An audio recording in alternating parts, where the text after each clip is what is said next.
नमस्कार विद्यार्थी मित्रांनो, सीटीईटीचं सर्टिफिकेट काढत असताना बऱ्याच महिलांचा हा प्रॉब्लेम होऊ शकतो. लग्नाच्या अगोदरचं नाव वेगळं आणि आता आधार कार्ड वरलं नाव वेगळं असतं. त्यावेळेस काय करायचं? डीजे लॉकरहून आपल्याला ते सर्टिफिकेट डाउनलोड करायचं असेल तर काय करणं आवश्यक आहे?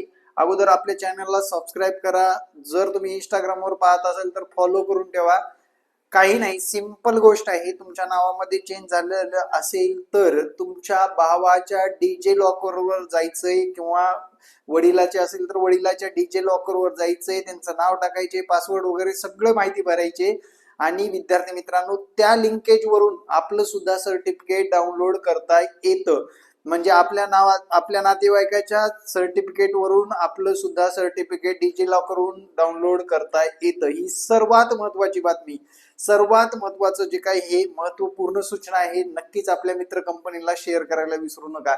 आणि सीटीईटीच्या नावात चेंज झालेला असेल तर नक्कीच याचा उपयोग करून तुम्हाला सर्टिफिकेट मिळवता येतं.